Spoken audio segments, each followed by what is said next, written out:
Hello and welcome to Muskegon Rotary. My name's Jenny Sprague and I have the privilege of being your president for this year. And I have a few things to tell to you today. Today's program will be presented by John Rooks of Parkland Properties with an update on the Shaw Walker redevelopment. We're going to start with the Pledge of Allegiance, have a brief, I have transition, but it should be membership moment, and then a reflection from Eileen Stoffen. We recite the four-way test at the end of the meeting. So, I pledge allegiance to the flag of the United States of America and to the republic for which it stands, one nation, under God, indivisible, with liberty and justice for all. As I said, this month's focus for Rotary International is membership and extension. And this lovely photo was prepared by Mike Vogus for us. It shows the Rotarians participating in last year's Day of Caring for United Way. And if you can see, it says Rotary, People of Action. So my brief statement is, here is the Rotary Vision Statement. Together, we see a world where people unite and take action to create lasting change across the globe, in our communities, and in ourselves. Please remain standing for the reflection. Eileen?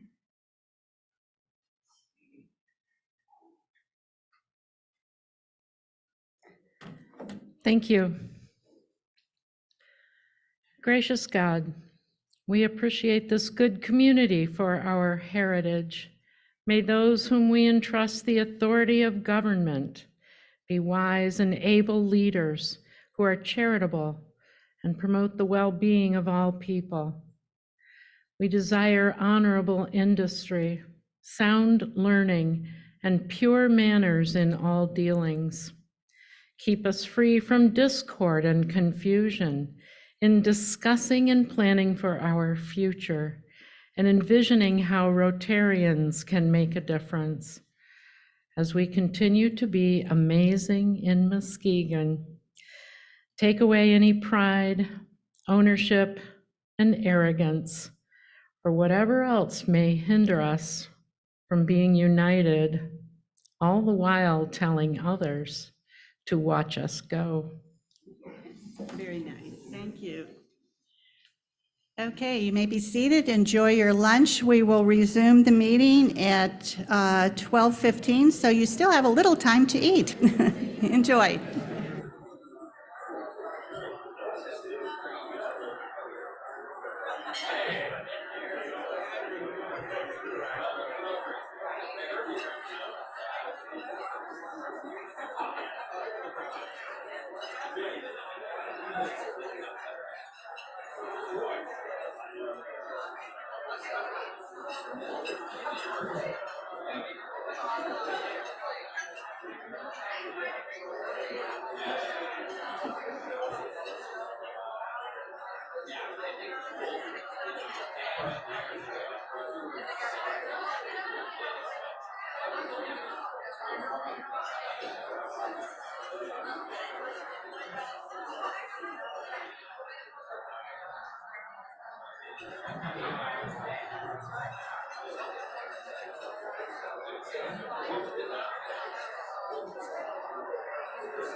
Darlene, we're starting.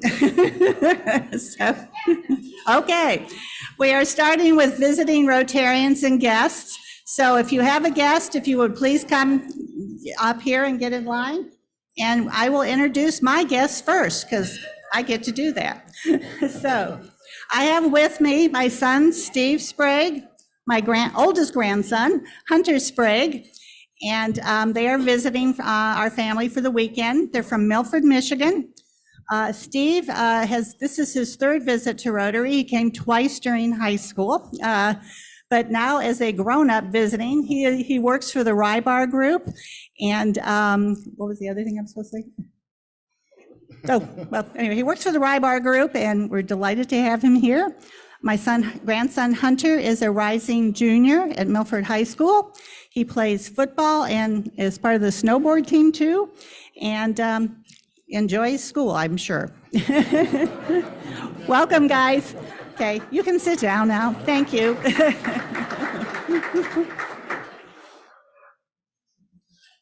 Come on up, guys. Dave Alexander here with two guests. Rory Sharon, who is the Director of Operations and Real Estate for Parkland Properties, and Jake Ekholm, who is the Director of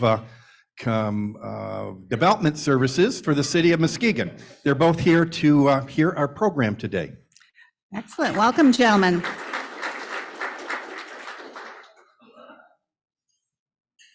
Hi, Nancy Crandall. I'm pleased to introduce Brad Crandall, who is an infrastructure architect for a large financial institution in Portland, Oregon, and he's visiting for a few days. Welcome. Hello, everybody. I have with me today Andrew Zart, and I'm sure many of you know Andrew. He wears many hats. He is with Family Financial Credit Union. He's also very involved with Irish Fest and West Michigan Student Showcase. So, Andrew Zart. Welcome.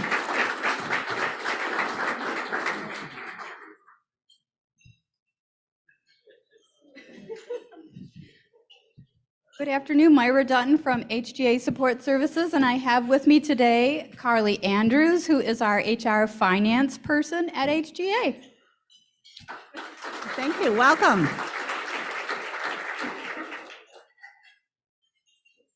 Hello, Melissa Buffner here. I have my dear friend and mentor, Angelita Valdez. You might know her. She's the CEO of Servicios de Esperanza, or Services of Hope Bilingual Counseling, just downtown. And a potential Rotarian, for sure. So Jackie, welcome, and glad to hear you're interested. I'm happy to have with me today my husband, John. I'm Annette Jack. So Jackie, and you know, not every guest gets a hug, so good for you. At this point, we are going to start our program because we do not have any student guests till fall. Dave Alexander will come up and tell us about what you're going to hear. If I might, prior to getting going here, I want to let the Rotarians know that the PBS Michigan Travel Show, Under the Radar, thanks to Bob Lukens and the Convention Visitors Bureau, is coming to Muskegon next week. And on Thursday, after Rotary, if you are so moved to, join us to the Western Market and the Chalets right downtown. After they will be there until 4 o'clock doing one of their segments in terms of Under the Radar. And within the next month or two, you'll see the whole 30-minute show on the PBS stations around the state. Our speaker today is likely very familiar to Muskegon Rotary Club membership. John Rooks, president of Parkland Properties. John is here to update us on his plans for Shaw Walker Buildings on Western Waterfront. We all know his company as owner, operator of the Shoreline Inn, this facility we're in right now, Delta Hotel, High Point Flats, and was a private investor and current operator of the Van Dyke Mortgage Convention Center, among many others.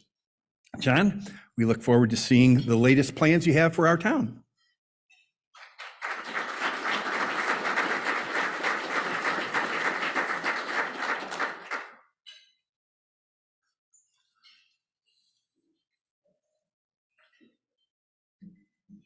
So thank you, Dave, for the generous introduction. Thank you, fellow Rotarians. It's an honor to be here. It was an honor to be asked to be here. I love your mission of making lasting change in our community. I haven't heard it stated exactly that way, and it was great to hear earlier today. We're going to do a 20-minute presentation, I was told. I see a clock right in front of me.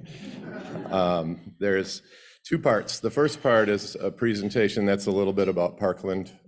Some of you don't know us, and we'll explain a little bit about why we're here and what we do. And then the second part is about the Shaw Walker project.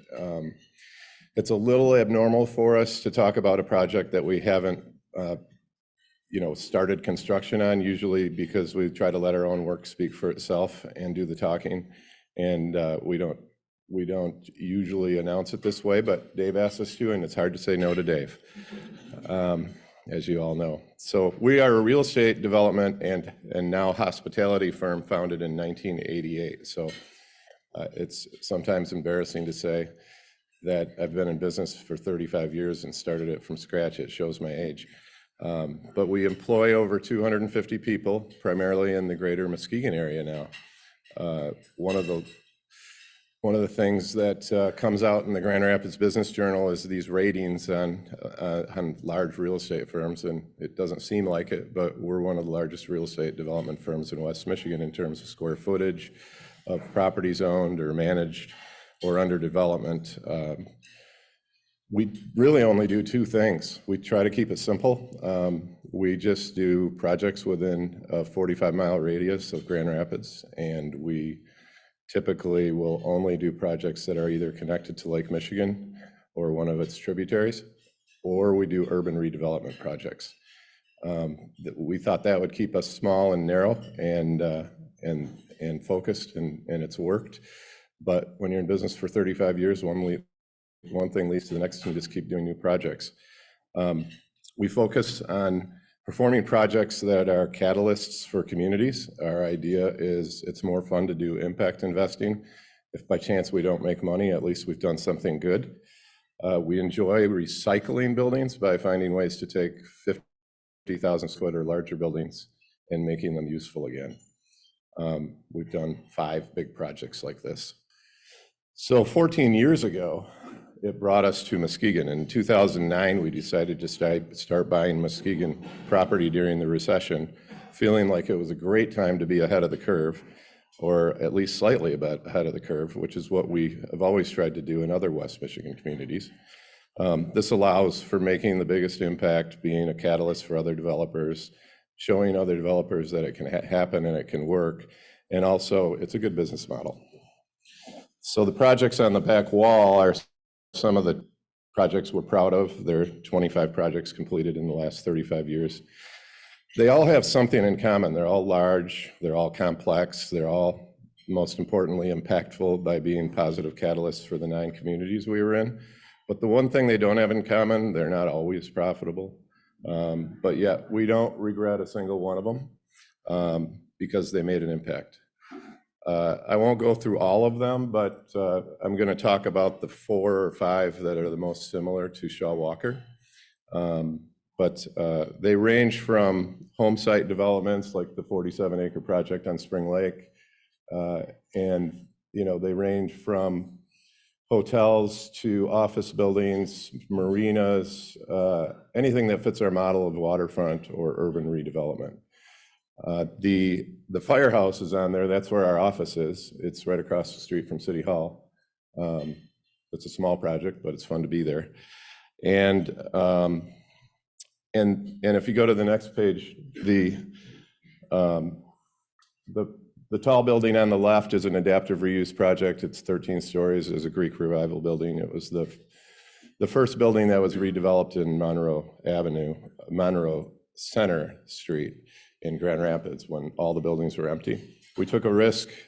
We used tools to do this project, like the Renaissance Zone.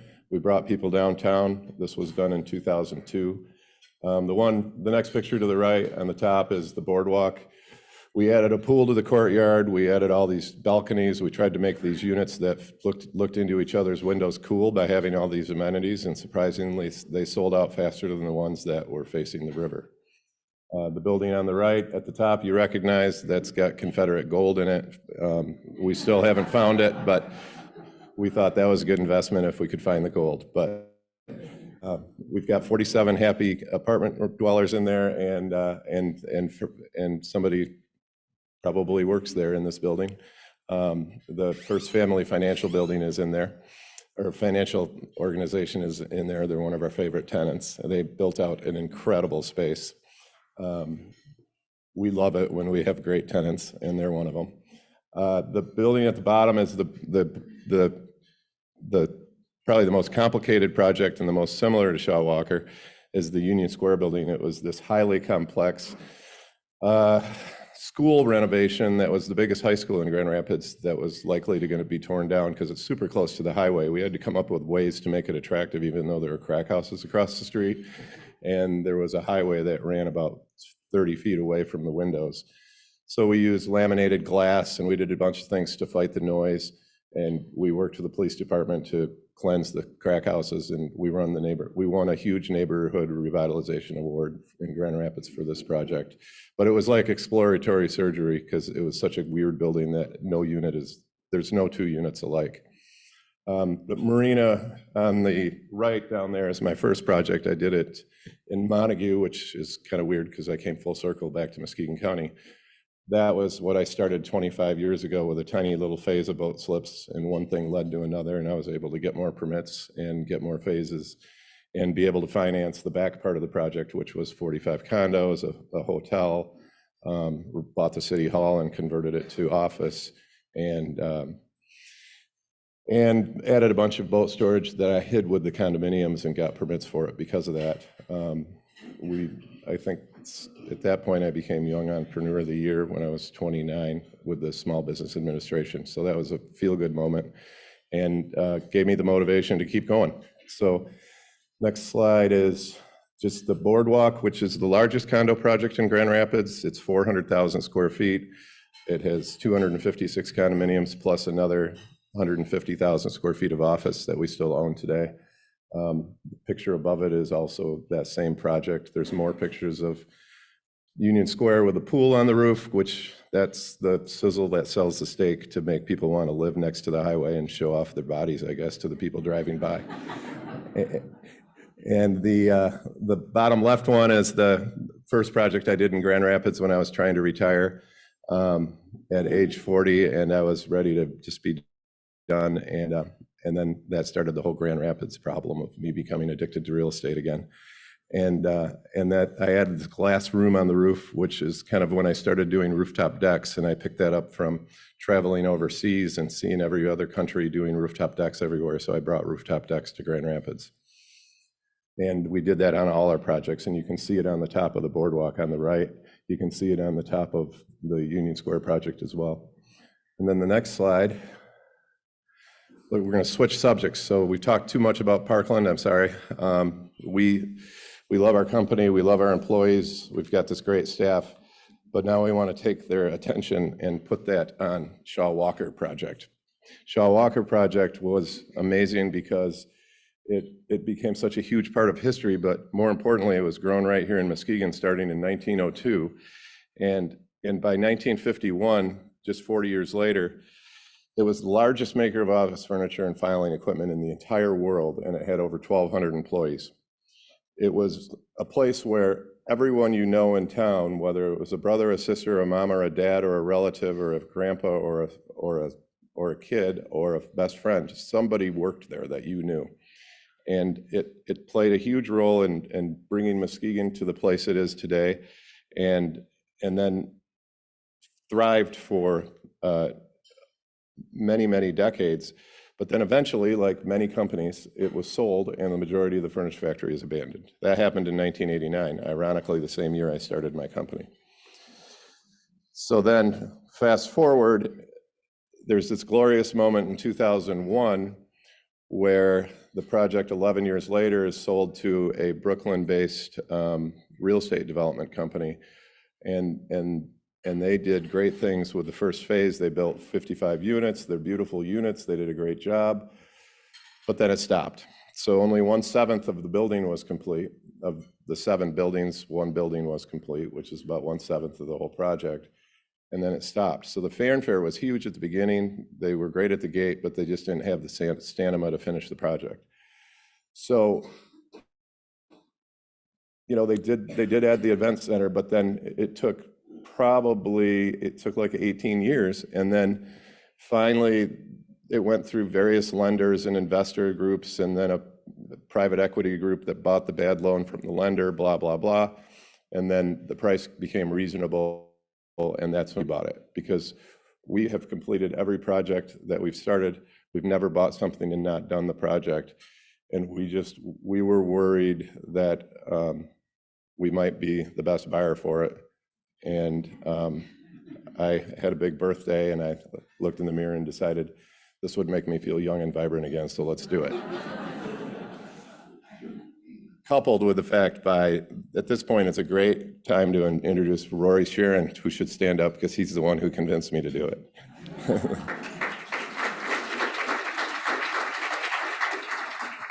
Without his help, I wouldn't have done it. It also is a great time to say Jake Alcombe, who helped Rory convince me to do it. He's our great economic development director. So those are the fun parts. Here's the bad part. The current condition of Shaw Walker is very intimidating. It's very sad for the new visitor to Muskegon. There's 3 things right across the street that bring all kinds of new people to town. There's a marina. There's the municipal marina. And if you think about it, this must be the ugliest backdrop for a marina in the nation. I've thought about every marina I've been to, and I've been to a lot because it's my favorite pastime is boating. And I have never been to a marina with a worse backdrop. I also think about all the people that come to Heritage Landing and the event center, and the event grounds. And all those people, so many of them have never been here. And unfortunately, 25% of your view is this in the background. And it's just horrible for our city. And Seaway Drive, if you're focused on the road and you don't look around, you might miss it. But otherwise, if you turn just a little bit to the left or a little bit to the right on your way out, you're aiming right at it when you're going around the curve and you see it. We used to hear about it when we were selling the homes next door, that our brokers would say, yeah, I'm like, how come sales aren't picking up? I thought these would sell at this price. He's like, well, there's things like driving into the city and seeing a building with 8,400 broken windows. That doesn't help sell your city. And then you think of this Boys and Girls Club that is philanthropy based, and many of you have donated money to it to make it this great place for kids to help turn around our city's youth. And those kids are going to go there and see that on the other side and wonder, where am I? Am I in the ghetto, or am I at this beautiful new Boys and Girls Club? We want to fix it. We want to make this a gem for the city, not an embarrassment. And we want to do it fast. We don't want it to take 20 more years. So the project has, some beautiful pictures that would look really good in an art gallery, but not when it's just across the street from Union Municipal Marina. There's some cool graffiti, but that's not really what this project should be about. There's a marina that is so close, we love to look at it. And now look at the views out of the windows. That's what it will look like if you live there. And what a waste that people aren't living there. So we want 1,000 people to live there, just like 1,000 people used to work there. And there's room for it. So let's go to the next one. The plans for this project on this 15-acre piece of property is to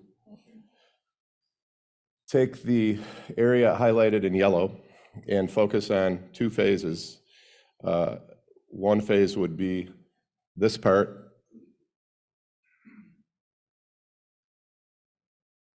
That part first, and I'll show that later on a diagram, and we're going to develop that into the apartments.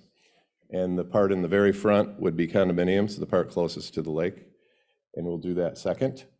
And actually, there's a third phase. There's 5 acres of vacant land, and we can build new units on those properties after we get completed with the existing structures that are under the one roof.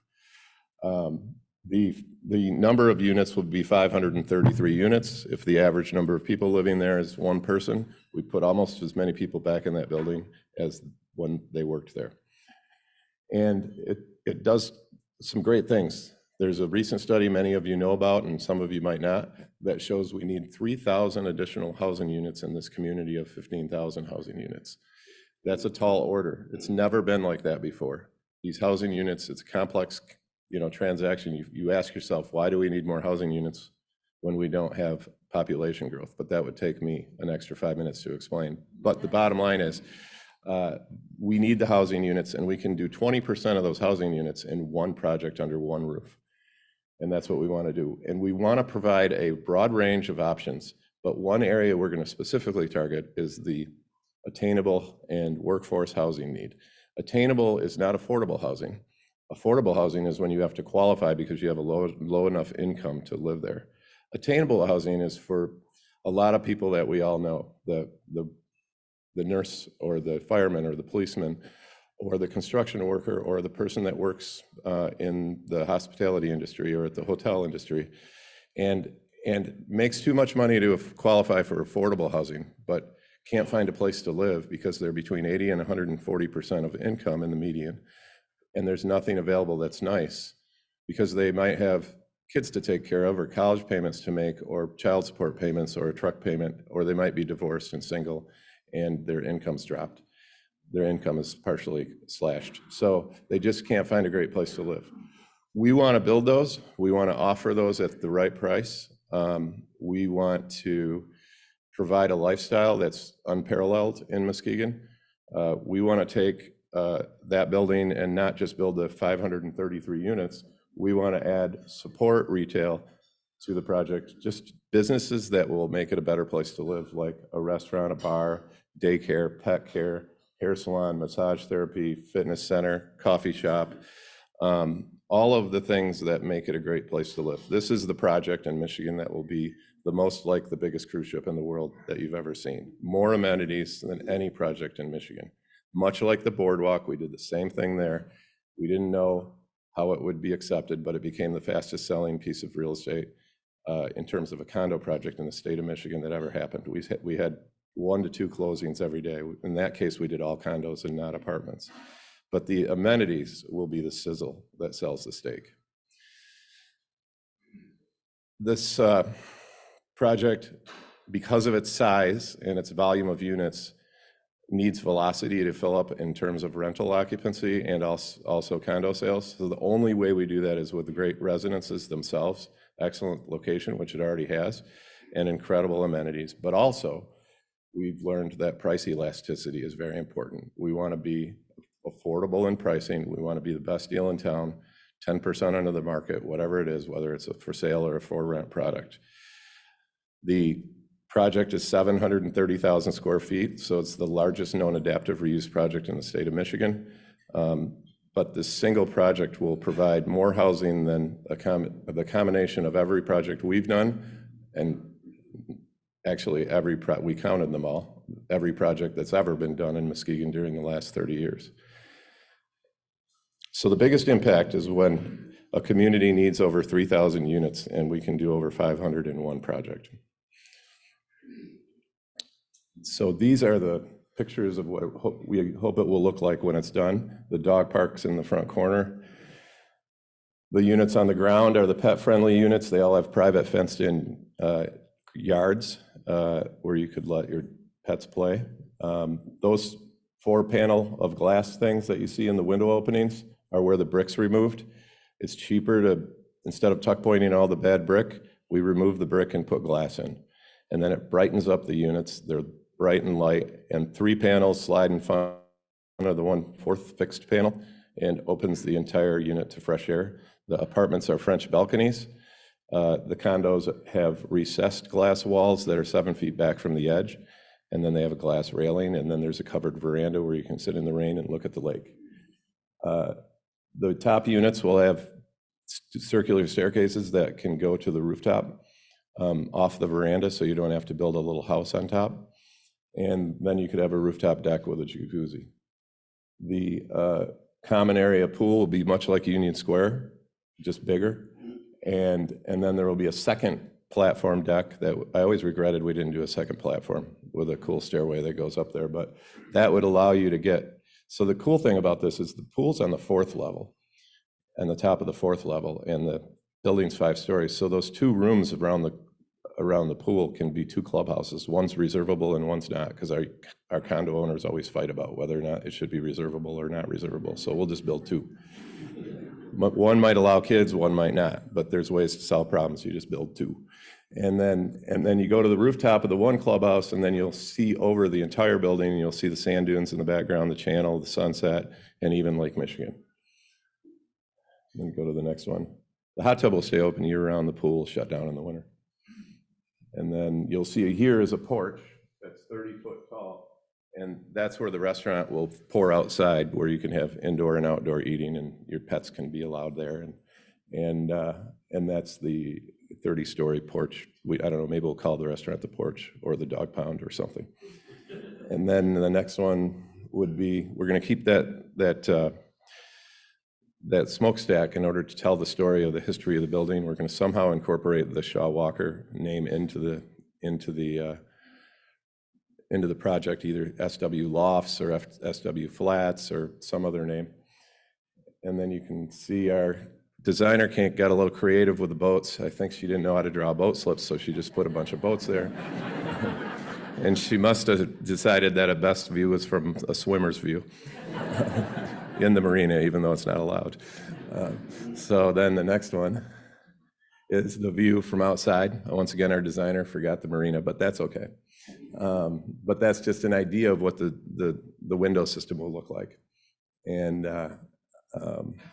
next slide would be the layout. So the blue is the apartments, the water's on the top, the lake is above the screen. The green ones are the condos. You can see the rooftop pool. Below the pool is where all the restaurant and amenity stuff is, the fitness center, the hair salon, the restaurant. And we'll open up the courtyard in the yellow area in between the blue units where the apartments are. The blue area is the first phase. So the favorite question everybody has, I have 2 minutes and 44 seconds left, is the project updates. We received a ton of help. We bought this right around the first of the year, and it's amazing because 6 months later, with the help of our senators and our representatives and our governor liaisons, these people came to bat for us and got us into the state budget, the biggest budget the state of Michigan has ever had. Timing was right, stars aligned.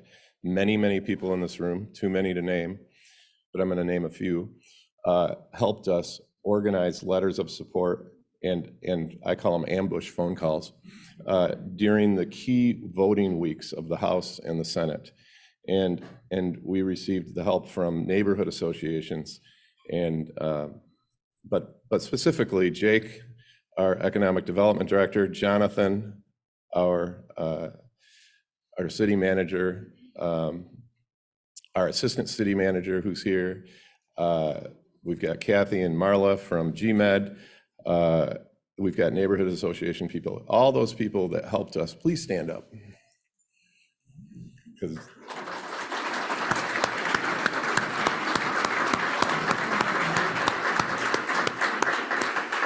it's truly a community effort. We received $18 million. It's the largest housing grant ever given in the state of Michigan that we're aware of. This cycle and the biggest budget cycle, we ended up getting the biggest, and the second biggest was $7 million, and that's what the east side got. So it was time for the west side to get a bigger amount. The current day, Parkland is working with architects, engineers, and its local and state partners to commence the work in late 2023-24. So in the fall, we're going to commence the site cleanup and the preparation and the restoration work. But in the spring, we're going to commence the first phase of housing units and begin with the buildings immediately adjacent to the existing Watermark lofts. Our desired completion date, everybody asks about that. Jake, stop asking me. But I'm putting myself out there. Parkland's going to work with its local and state partners to complete this project within 4 years. That's our goal. Rory, I've already introduced. He's part of the new generation. There's a lot of new generation people here. It's really cool to see all the people that are taking the leadership roles in our community. But Shaw Walker is a huge project. It's a huge risk for myself personally and our company. I'm at the point in my 35-year career where we know we can do it. And even if it's not profitable, I won't regret it. We think it will make a difference in Muskegon's future, and we want to do what you want to do, lasting change in our own community. So I'm open for questions.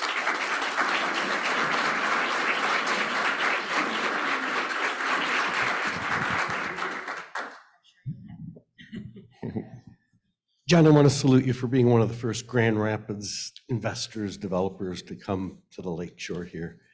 I've worked this golden triangle from Muskegon to Holland to Grand Rapids for almost 50 years. Of course, I started when I was 10. Never seen this level of commitment. So now we've got the Leesmas doing their thing. We've got True North. We've got Earhart with the office here in town. We got people coming to Muskegon that never, ever would give us a look before because of the deck, the art museum, whatnot. Aside from housing, which is critical, what else are we missing? What else do we need in town here to attract more good people?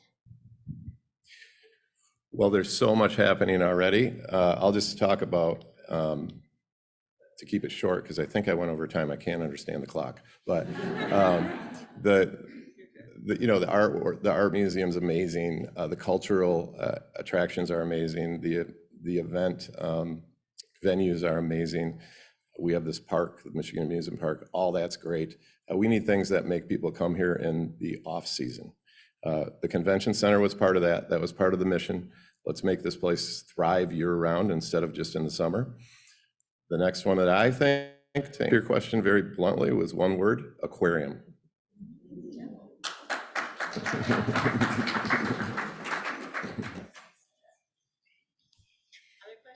Hello, I have a question. I don't know if I heard you correctly when you were talking about attainable and affordable housing, but are some of these units income-based that I may have heard you wrong, but I just wanted to know if some of the units will be income-based. They are not. They are what we call the missing middle, and we didn't make that term up. That's a known term throughout the country, and that's the area between affordable housing and regular housing. The regular housing rates have gone up so much that there's now a gap between affordable and what's currently available, and we want to help fill that gap. To not get into too many specifics, our goal is to have 100 to 150 units that are under $950 or under $1,000 a month. That's our goal. And then, so.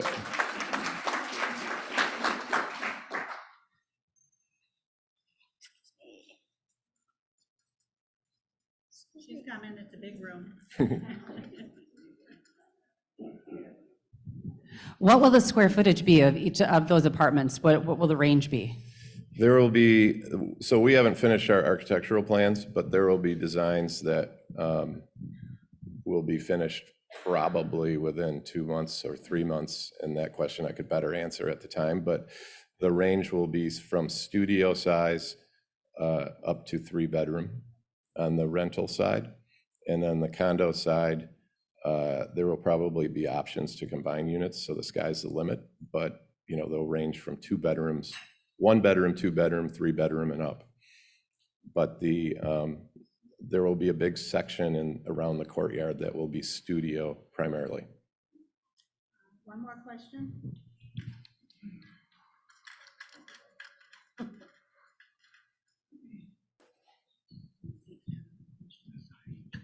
Well, it's great to see that you're going to have more housing in Muskegon, but the thing that's missing in Muskegon, we are a food desert. We need a grocery store downtown. Do you have any plans for that? We have the perfect parcel. If Rory can click I don't know if you're still in control, but there's the perfect parcel for a food destination. But anyway, just anyway, so we have a parcel that's 2.5 acres. That's perfect. If you can find us a grocery store, we've got land. If it's the right grocery store, we might donate it. Well, thank you so much, Mr. Brooks. We really appreciate this. You're welcome. Thank you. Duncan, I just, as an expression of our appreciation for you presenting to us today, Muskegon Rotary will make a contribution to Hand Wash. There's a stand-up thing there. Hand Wash is a cooperative initiative between Terra Nueva and Haiti and Champion Rotary District 6290 to provide clean water, sanitation, and hygiene to rural areas of Haiti. And we know it just keeps getting worse in Haiti, so these are people trying to make a difference for those people. So just like you are for us. Well, thank you so much. Appreciate it. Excellent.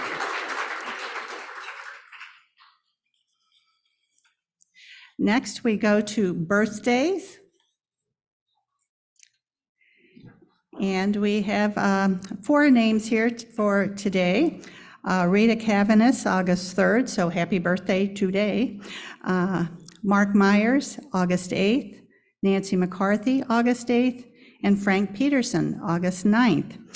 And as you remember, we will not be singing for you, but you are welcome to come up and donate through a QR code or grab an envelope and give your $10 gift to the Rotary Caring Connection. So thank you for that. Next, we have our member spotlight, and this is a membership moment here. I'm Howard Hardesty, and I've been in Rotary since 2009 when I moved here to Muskegon. And at the time, I had bought a business here, and one of the people in that business said, look, if you're going to be successful here, you've got to get engaged in the community. They said the best way to do that is Rotary.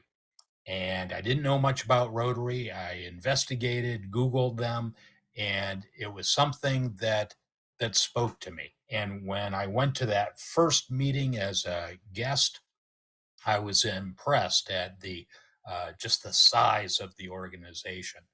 And one of the things that I found is that I got to know what was happening in the community before it ever showed up in the newspapers. And that was neat.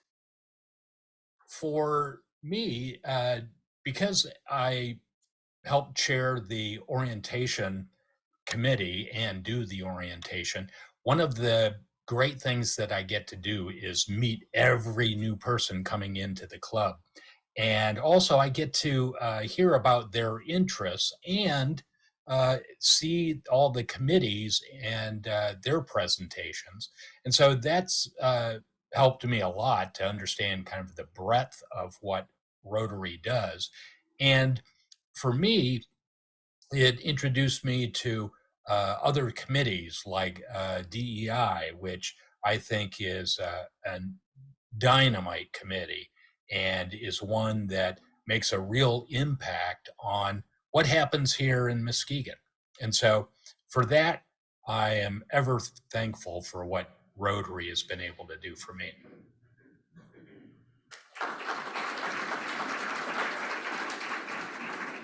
Thank you for that, Member Spotlight.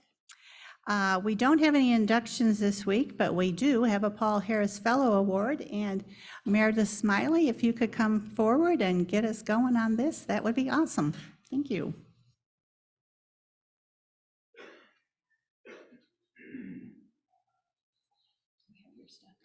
I do. In 1957, Rotary International established the Paul Harris Fellow Award to honor Paul Harris, one of our 3 founders of Rotary. Rotary created this eponymous award to express appreciation for the financial support of the humanitarian and educational programs of the Rotary Foundation. This award is one of Rotary's most prestigious honors. Paul Harris once said, "Dreaming is not bad if one dreams good dreams and makes them come true." Rotarians make dreams a reality through the Rotary Foundation programs that provide educational opportunities, food, potable water, sanitation, healthcare, immunizations, and shelter for millions of persons here at home and around the world. Today, we will honor a deserving individual who also dreams good dreams and makes them come true. To help with our award today, I would like to invite Dave Alexander to come forward and tell us about our honoree who will join the worldwide ranks of Paul Harris Fellows today. Dave? Thank you, Meredith. I'm going to forego the honored tradition of. Jake, you got to stop that, buddy. We'll get you. Forego the time-honored tradition of not naming Muskegon's Rotary Club's Paul Harris Fellow Award winner until the end. My journalism friends would say that I'm not going to bury the lead to this great story. Muskegon Rotary Club honors and recognizes today's speaker, John Rooks, president of Parkland Properties, as our latest Paul Harris Fellow. John and my paths first crossed in the early 1990s when he was creating what he described his Ellenwood development in Montague, and I was the business editor at the Muskegon Chronicle. Boy, John, we were young. John Rooks has been a great story ever since. John started his real estate development and investment career at age 15. In the late 1970s, he purchased his first house to renovate while going to Grand Rapids South Christian High School. He continued his real estate deals and investments through college at Calvin and then graduating from the University of Michigan, go blue, Stephen M. Ross School of Business with degrees in finance and real estate. Founded in '88, as we have already heard, Parkland and John Rooks cut their teeth in that development up in Montague, a water-based Ellenwood project on White Lake. John is a world traveler. He sort of gave a little hint to that. Is fluent in German, a lover of the Oktoberfest in Munich, and skiing in the Alps. One time I called John on a story, probably about 15, 20 years ago. He answered from Dubai Airport. In 2009, as John has described, he set his sights on Muskegon with the purchase of the then struggling Shoreline Inn and Suites, this Terrace Point Marina, and this restaurant and event center that we are in. He has not left since. John has been a fearless risk taker, the first developer to significantly bet on Muskegon in the modern era, and has been at the heart of the ongoing historic transformation of Muskegon. Anyone who has seen John's whiteboard analyzing a development project knows his decisions are backed by meticulous financial analysis. Better has shown his skills in the development, construction, and operation of projects than the Van Dyke Mortgage Convention Center, linking the Delta Hotel, his Delta Hotel, to the city's Trinity Health Arena. I would say that the Convention Center project is the most significant public-private partnership in our lifetimes. The public end of the deal was put together by former city manager Frank Peterson, Muskegon County's Mark Eisenbarth, and Bob Lukens, but the private side of the deal was pure John Rooks. Parkland continues to operate and manage the Convention Center, a facility that this community had sought through multiple generations of community leaders. History is going to record that John Rooks is the first significant and most enduring developer in our current resurgence of our community. We heard today about his plans for Shaw Walker. My guess is that it won't be the last development John does in Muskegon. I present to you Muskegon Rotary's Paul Harris Award winner, John Rooks.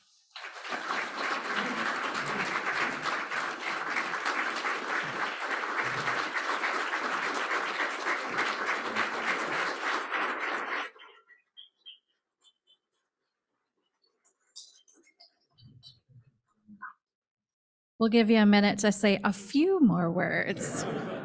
Today, my fellow Rotarians, we move closer to a more peaceful world as John Rooks becomes a Paul Harris Fellow.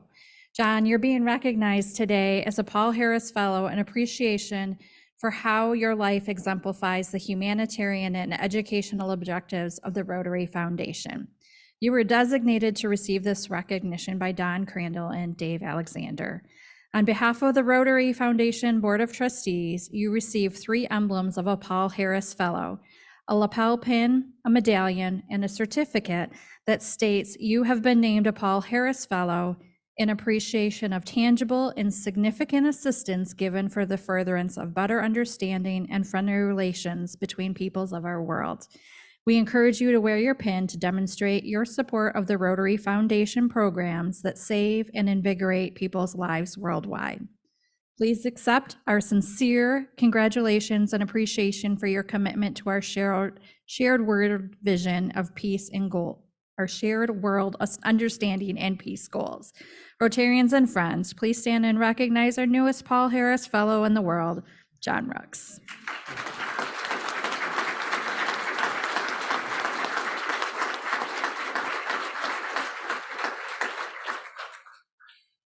Well, I'm truly surprised, even more so humbled, and just want to say thank you. And thank you, Don. Thank you, Dave. Thank you for everybody in this room. Thanks for everybody that clapped. And you guys know how to make me work more hours. I'll even try harder now. Thank you. Congratulations. Well deserved, and thank you. It is now time for announcements. Our first announcements is going to be a tutorial video. Poor Kim's been getting up and down all day with the lights, but this has been prepared for your knowledge from Mike Fogus. Enjoy. Fellow Rotarians, club members are responsible for ensuring their own contact and profile information is up to date and accurate. This brief tutorial will show you how. You can pause the video between steps to follow along. To access your profile for editing, you go to our club homepage and log in. Then click on Member Area on the top right. Along the top of the screen, you will see several blue tabs. Click on the My Club Runner tab. Next, click on the My Profile link on the gray menu bar below My Club Runner. You are now on the member profile screen. This screen contains your personal information, which may be shared with fellow members. To add or update the information that appears, click on the Edit button just above your personal information. You can now enter your personal data into the fields listed or edit existing information. Today's lesson deals only with the personal information you choose to share with your fellow club members. Please include your photo as well. Fields marked in red are mandatory. If you try to click Save when a mandatory field is blank, you will receive an error message. When you're finished editing your profile, click Save. There are save buttons at the top and bottom of the member profile screen. Click Cancel if you do not wish to save your changes. Thank you for updating your profile information.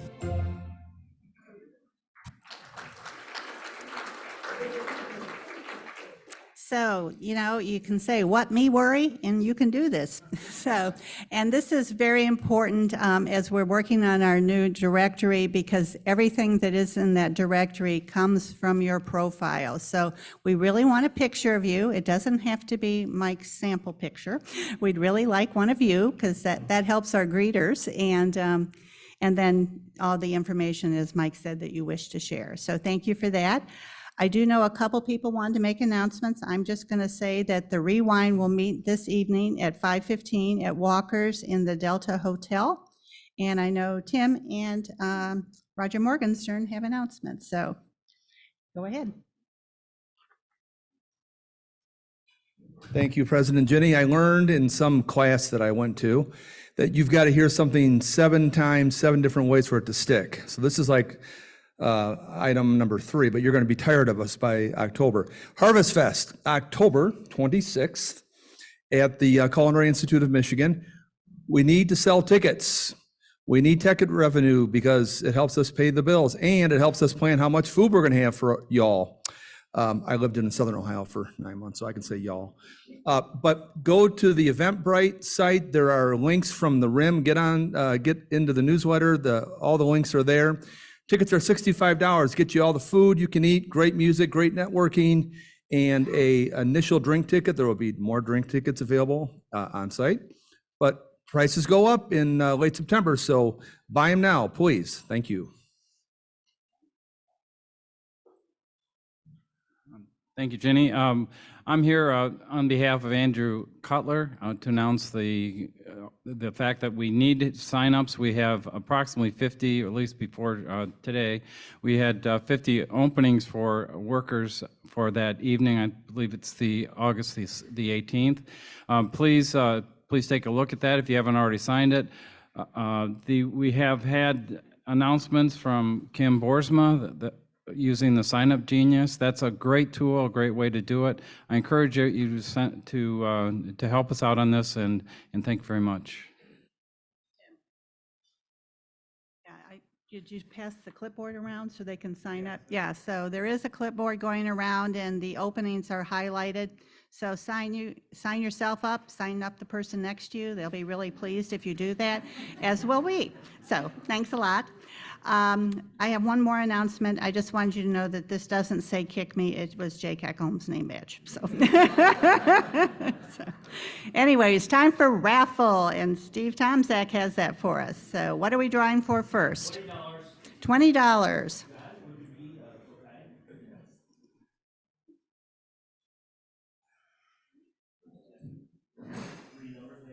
Oops. 840 for $20. Oh.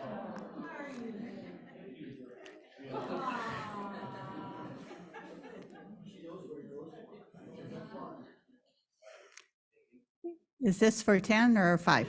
It is for 10. $10. 878. Oh, we have a winner. Is that Mike? I can't see that far back. Okay. Congratulations. Next for $5.